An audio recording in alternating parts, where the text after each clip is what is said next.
Assalamualaikum warahmatullahi wabarakatuh. Perkenalkan, nama saya Lydia Novtiliarti dengan NIM 19234012. Saya berasal dari Prodi Perpustakaan dan Ilmu Informasi Fakultas Bahasa dan Seni Universitas Negeri Padang. Yang terhormat Bapak Habibur Rahman, SPDI MA, selaku dosen pengampu mata kuliah Perencanaan dan Desain Perpustakaan. Pada kesempatan kali ini saya akan membacakan rangkuman mengenai artikel yang berjudul Perpustakaan dan Pustakawan Era Revolusi 4.0, Perspektif Perpustakaan Perguruan Tinggi. Pada bagian pendahuluan di dalam artikel ini terdapat pembahasan mengenai suatu ramalan tentang hilangnya beberapa profesi di 10 tahun yang akan datang. Dan salah satu dari profesi tersebut adalah profesi pustakawan. Dan hal ini juga telah dimuat dalam beberapa surat kabar. Hal ini dapat terjadi karena perkembangan teknologi yang disebut dengan teknologi disruptif yang berkembang pada era revolusi 4.0 seperti saat sekarang ini. Era revolusi 4.0 ini terjadi karena dipicu oleh penemuan internet pada era revolusi sebelumnya, yaitu era revolusi 3.0.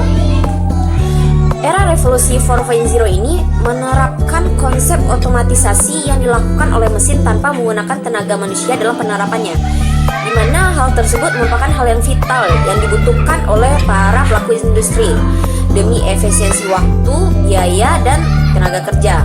Salah satu profesi yang terkena dampak dari era revolusi industri 4.0 ini adalah pustakawan, dan dampaknya itu yaitu banyak pekerjaan-pekerjaan yang biasanya dilakukan oleh pustakawan secara manual tergantikan oleh mesin.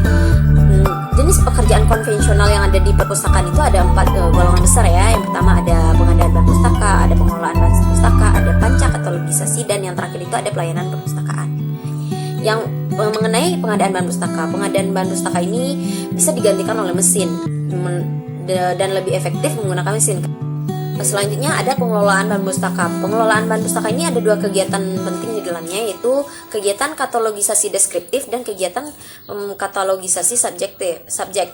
Dan di era revolusi 4.0 ini hal tersebut hanya perlu dilakukan oleh perpustakaan nasional saja, dan perpustakaan nasional hanya perlu menyimpan datanya tersebut di internet. Lalu perpustakaan lainnya dapat menggunakan data tersebut sesuai dengan yang dibutuhkan. Selanjutnya ada kegiatan pancakatalogisasi. Pancakatalogisasi ini biasanya mungkin dilakukan secara manual, tetapi pada saat sekarang ini di era revolusi 4.0 ini hal tersebut dapat kita lakukan secara otomatis.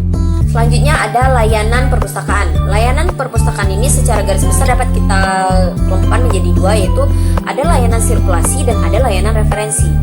Layanan sirkulasi ini yaitu layanan yang mulai dari kita meminjam pustaka sampai kita mengembalikan bahan pustaka tersebut kembali. Selanjutnya ada layanan referensi. Layanan referensi ini merupakan satu-satunya kegiatan di perpustakaan yang tidak dapat digantikan oleh mesin, karena layanan referensi ini bersifat personal.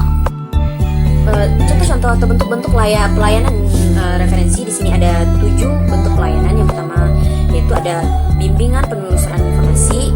Selanjutnya yang kedua ada bimbingan dalam menyusun pertanyaan dan mengevaluasi informasi.